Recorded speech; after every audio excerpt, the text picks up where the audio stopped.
Sharavati pumped storage ಯೋಜನೆಯಲ್ಲಿ ವಿದ್ಯುತ್ ಉತ್ಪಾದನೆ ಆದ ನಂತರ ಅದು ದೇಶದ ಸ್ವತ್ತಾಗುತ್ತದೆ. ಆಗ ಯೋಜನೆ ವಿರುದ್ಧ ಹೋರಾಟ ಮಾಡಲು ಆಗೋದಿಲ್ಲ. ಹೋರಾಟ ಮಾಡಿದ್ರೆ ದೇಶ ವಿರೋಧಿಗಳಾಗುತ್ತೇವೆ. ನ್ಯಾಯಾಲಯದಲ್ಲಿಯೂ ಅವಕಾಶ ಸಿಗೋದಿಲ್ಲ. ಯೋಜನೆ ಪ್ರಾರಂಭವೇ ಆಗದೆ ಹಾಗೆ ಹೋರಾಟ ಗಟ್ಟಿಗೊಳಿಸಬೇಕು ಎಂದು ಶ್ರೀ ಕ್ಷೇತ್ರ ಬಂಗಾರಮಕ್ಕಿಯ ಧರ್ಮದರ್ಶಿ ಶ್ರೀ ಮಾರುತಿ ಗುರೂಜಿ ಹೇಳಿದರು. ಹೊನ್ನವರ ತಾಲೂಕಿನ ಗೇರ್ಸೊಪ್ಪಾದ ಬಂಗಾರಮಕ್ಕಿಯಲ್ಲಿ ನಡೆದ ಪಶ್ಚಿಮ ಘಟ್ಟ ಸಂರಕ್ಷಣೆ ಹಾಗೂ ಶರಾವತಿ ಪಂಪ್ಡ್ ಸ್ಟೋರೇಜ್ ಕುರಿತು ನಡೆದ ವಿಚಾರ ಸಂಕಿರಣ ಮಾಧ್ಯಮ ಸಂವಾದ ಕಾರ್ಯಕ್ರಮ ಉದ್ಘಾಟಿಸಿ ಮಾತನಾಡಿದರು.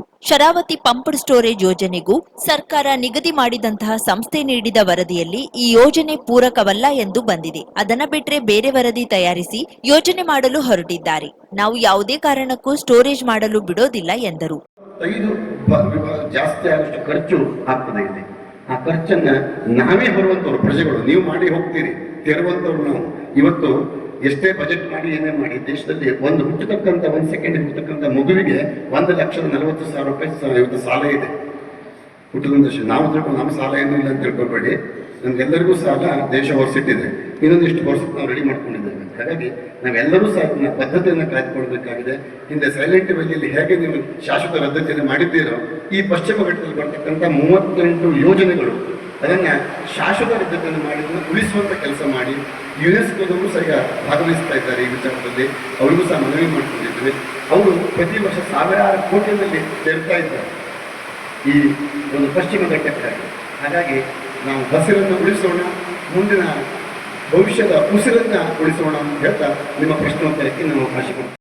ಪರಿಸರ ತಜ್ಞ ಅಖಿಲೇಶ್ ಚಿಪ್ಪಳ್ಳಿ ಮಾತನಾಡಿ, ರಾಜ್ಯದ 10 ಜಿಲ್ಲೆಯಲ್ಲಿ ಪಶ್ಚಿಮ ಘಟ್ಟ ಉಳವಿಗೆ ಹೋರಾಟ ನಡೆಯುತ್ತಿದೆ. ಪಶ್ಚಿಮ ಘಟ್ಟವನ್ನ ಮೊದಲು ಅರ್ಥ ಮಾಡಿಕೊಳ್ಬೇಕು. ಪರ್ವತ ಶ್ರೇಣಿ ಮಾತ್ರವಲ್ಲ, ದಕ್ಷಿಣ ಭಾರತದ ಜೀವನಾಡಿ ಎಂದರು. ಅಲ್ಲಿ 500 ಕೋಟಿ ಪ್ರಾಜೆಕ್ಟ್, 500 ಕೋಟಿಗೆ ಸೆಂಟ್ರಲ್ ಗವರ್ಮೆಂಟ್ 500 ಕೋಟಿ ದುಡ್ಡು ಕೊಡ್ತಿತ್ತು. ಯಾರೋ ಖಾಸಗಿ ವ್ಯಕ್ತಿಗಳಿಗೆ ಟೆಂಡರ್ ಮಾಡಿಸ್ಕೊಂಡು ಬಂದ್ಬಿಟ್ಟು ಆ ಒಂದು ಸಬ್ಸಿಡಿ ಆಸೆಗೋಸ್ಕರ ನಮ್ಮ ಬೆಟ್ಟಗಳನ್ನು ಹಾಳು ಮಾಡಲಿಕ್ಕೆ ಹೋಗ್ತಿದ್ರು.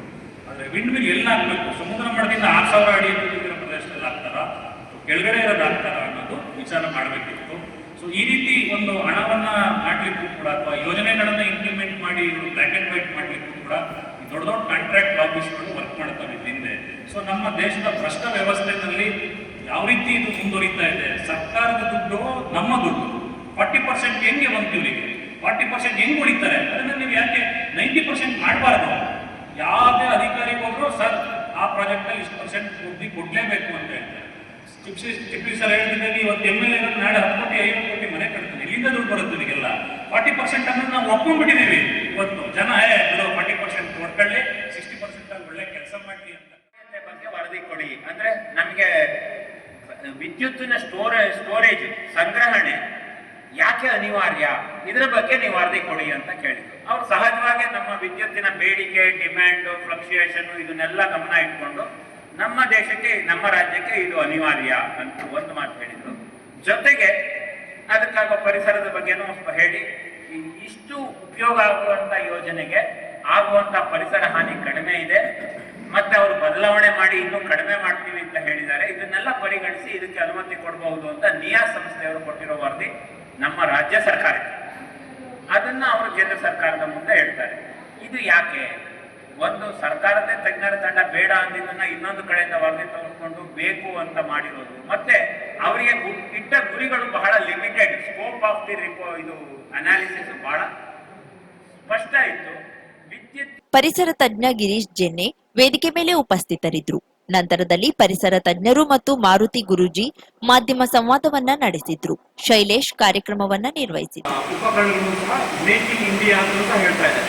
ಒಂದು ಕಡೆ ಈ ತರದ ನಿಲ್ಲಿಸ್ತಕ್ಕಂಥದ್ದು, ಇನ್ನೊಂದು ಕಡೆ ಈ ತರದ ಹಳೆಯ ತಂತ್ರಜ್ಞಾನಗಳನ್ನ ಬಳಸಿಕೊಂಡು ಈ ಭಾಗದ ನಮ್ಮ ಅಪೂರ್ವ ಪಶ್ಚಿಮ ಘಟ್ಟಗಳನ್ನ ನಾಶ ಮಾಡುವ ಯೋಜನೆಗಳು ಎಲ್ಲರೂ ಸಹ ಎಲ್ಲೋ ಕಡೆ ತನ್ನೆಲ್ಲ ಗೊಂದಲದ ಆತಂಕದ ಗೊಂದಲದ ಕೂಡಾಗಿ ಇದನ್ನು ಮಾಡ್ತಾ ಇರ್ತಕ್ಕಂಥ ಕೆಲವೊಂದು ಕಡೆ ನಮ್ಮೆಲ್ಲರೂ ಸಹ ಯೋಚಿಸುವ ಸ್ಥಿತಿ ಬರ್ತಾ ಇದೆ. ಆ ನಿಟ್ಟಿನಲ್ಲಿ ನಾವು ಈ ಸರ್ಕಾರಗಳನ್ನ ಮತ್ತೆ ಮತ್ತೆ ಪ್ರಶ್ನೆ ಮಾಡಬೇಕಾಗಿದೆ. ನೀವೇ ಹೇಳ್ತಾ ಇದ್ದೀರಾ ಈ ಥರದ ಯೋಜನೆಗಳನ್ನ, ಬ್ಯಾಟ್ರಿ ಎನರ್ಜಿ ಸ್ಟೋರೇಜ್ ಸಿಸ್ಟಮ್ಗಳನ್ನ ತುಂಬ ಒಳ್ಳೆಯದು, ಯೋಗ್ಯ ಇದು, ಇದರಿಂದ ನಮ್ಮೆಲ್ಲ ವಿದ್ಯುತ್ತಿನ ಬೇಡಿಕೆಗಳಿರ್ಬೋದು ಅಥವಾ ಗ್ರಿಡ್ ಬ್ಯಾಲೆನ್ಸ್ ಇರ್ಬೋದು ಅಥವಾ ಪೀಕ್ ಅವರ್ ಮ್ಯಾನೇಜ್ಮೆಂಟ್ ಇರ್ಬೋದು. ನಮ್ಮಲ್ಲದೆ ಒಂದು 5,000ಕ್ಕೂ ಹೆಚ್ಚು ಸಸ್ಯ ಪ್ರಭೇದಗಳು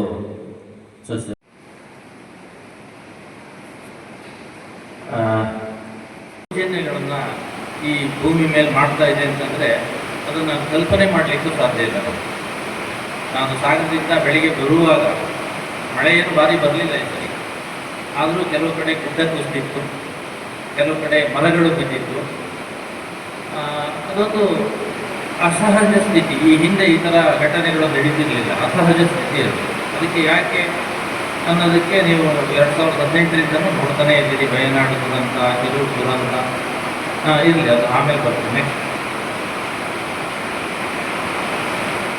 ನೆಕ್ಸ್ಟ್ ವಿಚಾರ ಬರೋದಾದ್ರೆ 4 ಡ್ಯಾಮ್ಗಳು ಆಲ್ರೆಡಿ ಇದ್ದಾವೆ. ಹಾಗೆ ಕೆಂಪು ಕಲರ್ ವೀರೇಶ್ ಏನಾದರೂ ಟು ಸರ್ಟನ್ ಎಕ್ಸ್ಟೆಂಟ್ ಏನಾದರೂ 400 ಕಿಲೋಮೀಟರ್ ಒಂದೊಂದು ಲೈನ್ ಹೋಗುವಂಥದ್ದು ಅಪ್ಗ್ರೇಡ್ ಮಾಡೋದು, ಇದು ಯಾವುದನ್ನು ಇವ್ರು ಯಾವುದು ನಮ್ಮ ಅವರ ಯೋಜನಾ ಇದರೊಳಗಡೆ ಬಳಸಿ ಈಗಿರುವ ಲೈನನ್ನೇ ಅಪ್ಗ್ರೇಡ್ ಮಾಡಿ ಹೆಚ್ಚುವರಿ ವಿದ್ಯುತ್ತನ್ನು ತಗೊಂಡು ಹೋಗೋದು ಯಾವುದು ಬೇಕಾದ